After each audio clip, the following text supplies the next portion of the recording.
विद्या मंदिर English high school CBSE Vasai. मैं सुनील कुमार त्रिपाठी।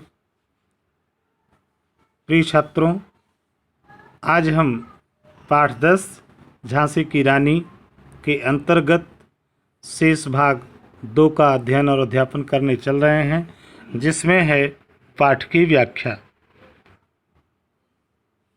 तो आइए बच्चों, हम पहले कविता को शुद्ध उच्चारण करते हैं, इसके बाद व्याख्या की तरफ हम अपना ध्यान आकर्षित करते हैं। सिंहासन हिल उठे, राजवंशों ने भ्रुकुटी तानी थी। बूढ़े भारत में भी आई फिर से नई जवानी थी। गुमी हुई आज़ादी की कीमत सबने पहचानी थी। दूर फिरंगी को करने की सबने मन में ठानी थी। चमक उठी संसद तावन में, वह तलवार पुरानी थी। बुंदेले हरबोलों के मुँह हमने सुनी कहानी थी। खूब लड़ी मर्दानी, वह तो झांसी वाली रानी थी। बच्चों, इन पंक्तियों में झांसी की रानी की वीरता का वर्णन किया गया है। वीरता का वर्णन करते हुए कहा गया है कि अंग्रेज़ों की गलत नीतियों से देसी शासक वर्ग बहुत परेशान था। अपने शोषण और अपमान से राज परिवारों की भौहें क्रोध से तन गई थी। वर्षों की गुलामी ने जिस भारत को बूढ़ा और कमज़ोर कर दिया था, उसमें भी जवानी का नया जोश हिलोरे लेने लगा था। सबको अपनी खोई हुई स्वतंत्रता का महत्व समझ में आने लगा और सब ने यह निश्चय कर लिया कि अंग्रेज़ों को देश से मार भगाना है। सन 1857 की लड़ाई में पुरानी तलवारें भी चमक उठीं और मर्दों के साथ किसी मर्द की तरह वीरता से वह स्त्री भी खूब लड़ी जो झांसी की रानी थी। बुंदेलखंड के हरबोलों के मुंह से हमने उसकी कहानी सुनी थी। अगला पद्यांश। कानपुर के नाना की मुंहबोली बहन छबीली थी। लक्ष्मीबाई नाम पिता की वह संतान अकेली थी। नाना के संग पढ़ती थी वह, नाना के संग खेली थी। बरछी ढाल कृपाण कटारी उसकी यही सहेली थी।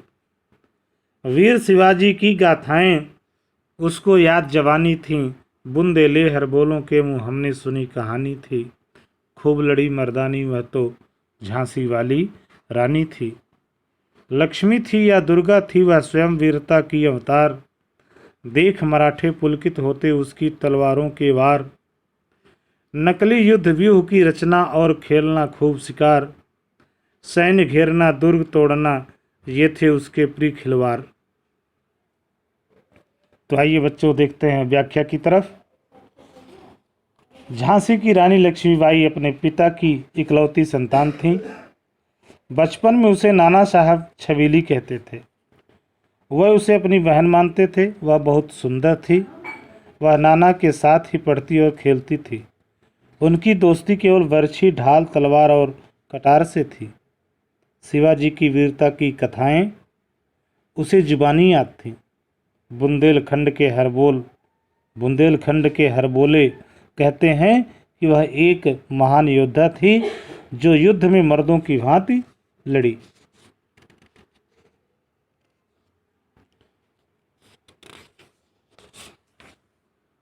इसके पश्चात रानी लक्ष्मीबाई लक्ष्मी थी, दुर्गा थी या स्वयं वीरता ने उसके रूप में जन्म लिया था, यह कहना मुश्किल है।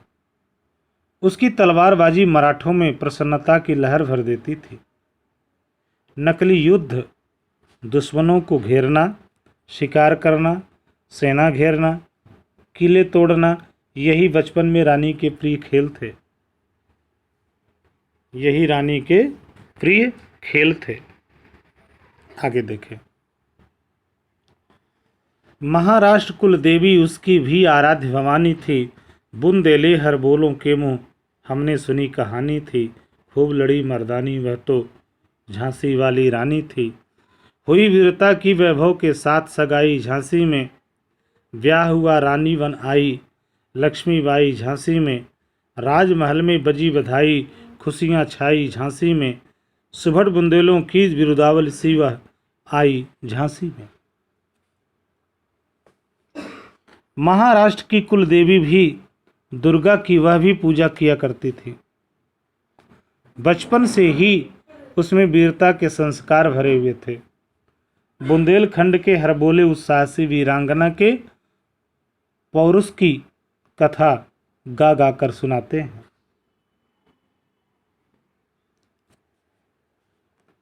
राजमहल में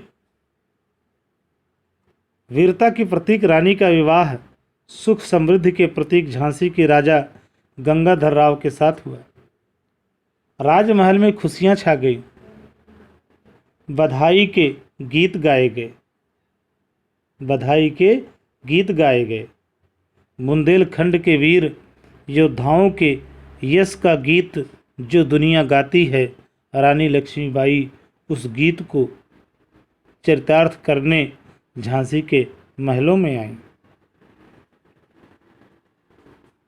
आगे देखते हैं बच्चों पैराग्राफ की व्याख्या, कविता की व्याख्या।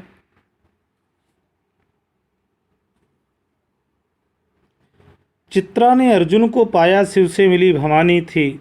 बुंदेले हर बोलों के मुँह हमने सुनी कहानी थी। खूब लड़ी मर्दानी वह तो झांसी वाली रानी थी। उदित हुआ सौभाग्य मुदित महलों में उजियाली छाई। किंतु कालगति चुपके चुपके काली घटा घेर लाई। तीर चलाने वाले कर में उसे चूड़ियाँ कब भाई। रानी विधवा हुई हाय विधि को भी नहीं दया आई। निसंतान मरे राजा जी रानी शोक समानी थी। बुंदेले हर बोलों के मुँह हमने सुनी कहानी थी। खूब लड़ी मर्दानी वह तो झांसी वाली रानी थी।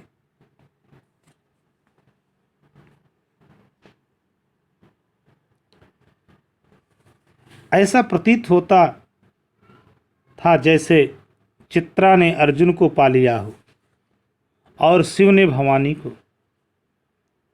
आज भी बुंदेलखंड के हरबोलों के मुख से हम उस साहसी रानी की कथा सुनते हैं जिसने पुरुषों को भी कड़ी टक्कर दी थी। रानी लक्ष्मीबाई के जीवन में सौभाग्य का उदय हुआ। महलों में खुशहाली छा गई। लेकिन भाग्य को यह सब मंजूर न था। समय का चक्र शीघ्र ही उनके जीवन में अंधकार ले आया। तीर कमान थामने वाले उनके हाथों में भाग्य से सुहाग की चूड़ियां देखी नहीं गई। राजा जी निसंतान ही चल बसे। रानी विधवा हो गई। रानी के दुख की कोई सीमा नहीं थी। ईश्वर को भी उन पर दया नहीं आई। बुंदेलखंड के हरबोलों के मुंह से हमने उस वीरांगना और साहसी रानी की कथा सुनी है।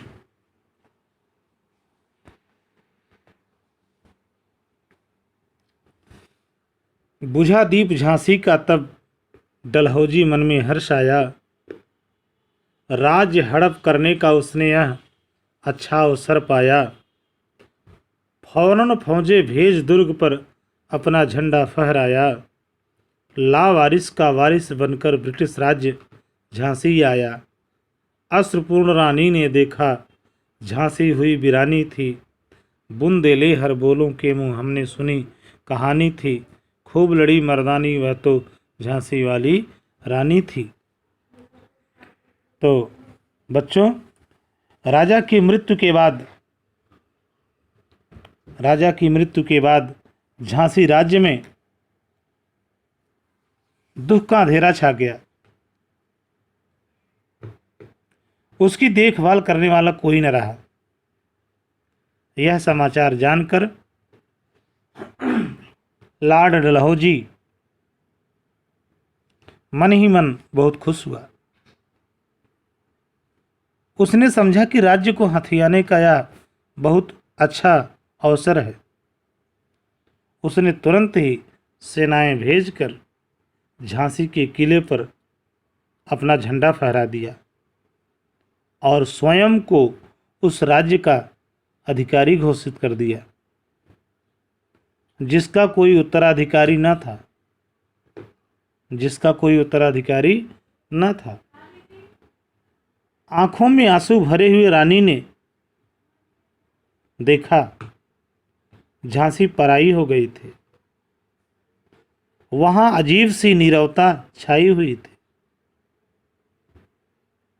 बुंदेले हर बोलों के मुंह से हमने उस हिम्मत वाली रानी की कहानी सुनी है जो जमकर दुश्मनों से लड़ी थी, जो जमकर दुश्मनों से लड़ी थी। तो इस प्रकार बच्चों यह भाग यहीं पर पूर्ण हुआ। धन्यवाद।